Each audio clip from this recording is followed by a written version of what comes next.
When Fred Fiedler presented his contingency model of leadership in 1967, it was a departure from the leadership theory previously researched. Fiedler argued that a leader's effectiveness is largely dependent on the interaction between the leader and the situation of the group. Though the model has faced some skepticism, it has also garnered extensive supportive research for its hypotheses. The basic premise of the contingency model is that the relationship between the leadership style and leadership effectiveness is contingent upon the specific demands of the situation. That is to say that a leader's effectiveness is dependent on whether his or her leadership style matches the situation at hand. In order to evaluate leaders for their leadership style, they are scored on the least preferred coworker, or LPC scale. To determine the situational favorableness, 3 variables are considered: leader-member relations, task structure, and position power. These 4 variables are the primary components to the contingency model. The least preferred coworker scale is a questionnaire which asks the subjects to rate a person or coworker who they would least prefer to work with. These questions are paired opposites, such as helpful and frustrating, or efficient and inefficient. The LPC scale was originally created for purposes other than leadership evaluation, but Fiedler found it to be applicable for evaluating leaders in his new model. The score from the questionnaire dichotomizes the subjects into one of 2 categories for the model, depending on whether they score high or low on the LPC scale. A low-scoring subject is one that views their least preferred coworker in generally unfavorable terms. These individuals are often referred to as task-oriented. According to Fiedler, the task-oriented leader is one who prioritizes task completion over interpersonal relations among coworkers.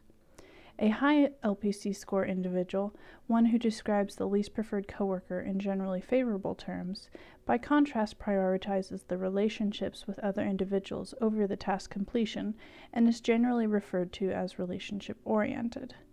This creates the 2 leadership perspectives in the contingency model. It is important to note that when a leader feels that they have accomplished the primary goal, they will be able to focus on the other. For example, if a task-oriented leader is in an environment where task completion is assured and straightforward, he could then work on fostering interpersonal relationships with group members.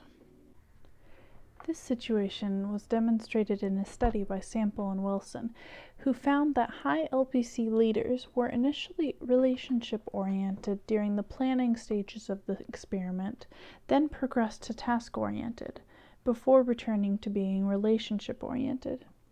The opposite was true of low LPC leaders, who began the study with a task orientation, before becoming more relationship-oriented.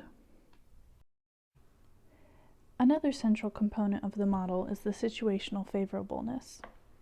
The varying types of situations create the different environments in which a high LPC or a low LPC individual will be most effective. In the contingency model, situational favorableness is measured by 3 factors: leader-member relations, task structure, and position power. The leader-member relations refer to how the leader perceives the members of the group and vice versa. This is typically measured through questionnaires administered to both subjects. This variable is given the largest weight in the situational favorableness. Some critics of the model contend that this variable measures the same structures as the LPC scale and fails to differentiate the 2. The second variable is task structure, which falls into structured and unstructured tasks. The idea is that a structured task, such as measuring quantitative data or constructing a model based on an example, is less subjective and therefore less stressful. On the other hand, an unstructured task, such as writing a creative story, is less defined and can contribute to a more stressful environment. The final variable to situational favorableness is the position power of the group, or the power that the leader has to sanction members of the group. The more control that a leader has, the more favorable the situation. Many of the studies on the contingency model featured low position power in the groups because the group leaders, often being classmates, had no official authority over the test subjects. The various combinations of these 3 variables yield 8 octants into which the situation can fall. For example, a situation with good leader-member relations, high task structure, and strong position power would yield a highly favorable situation. On the other hand, poor leader-member relations, low task structure, and weak position power would result in an unfavorable environment. These octants range along the scale from favorable to moderate to unfavorable. Fiedler's model states that the task-oriented leader will be more effective in environments with favorable or unfavorable situations, while relationship-oriented leaders would work best in moderate environments.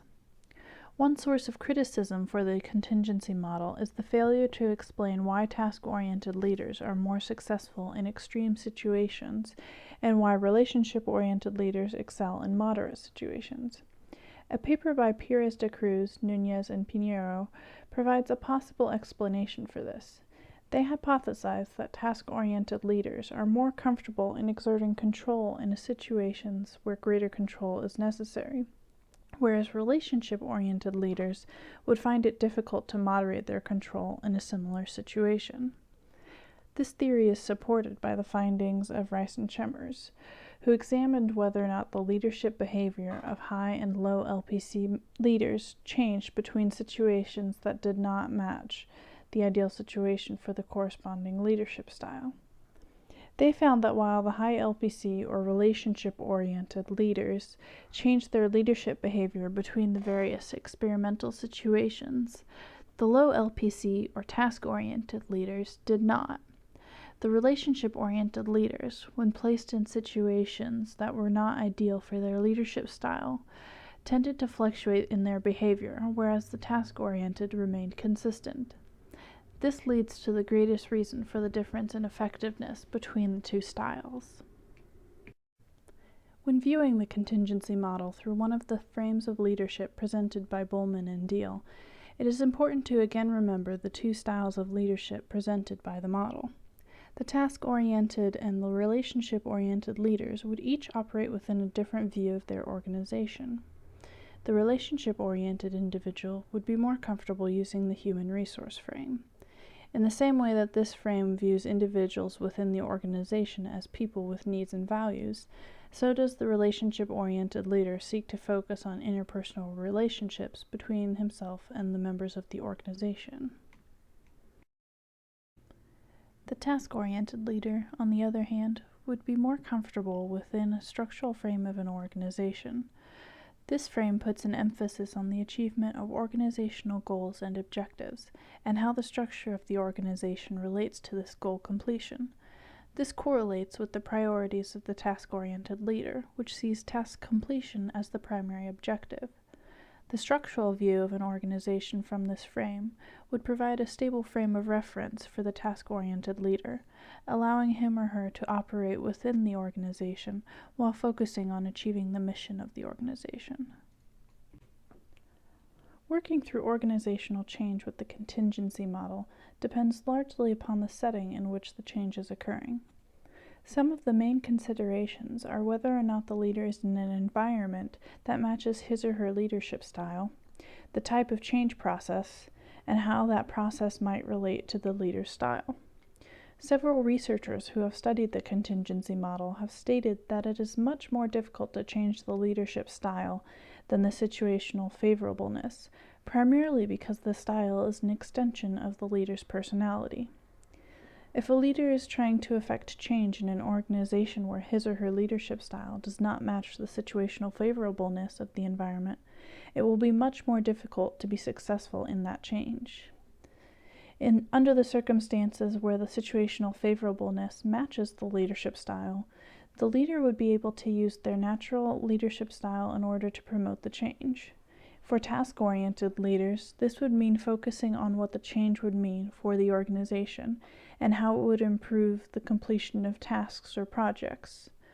Relationship-oriented leaders would focus more largely upon how the change would affect the members of the organization and how it would improve the work environment for these individuals. Using the contingency model creates greater awareness on the part of the leader in understanding how they interact with the various members and constituents of their organization.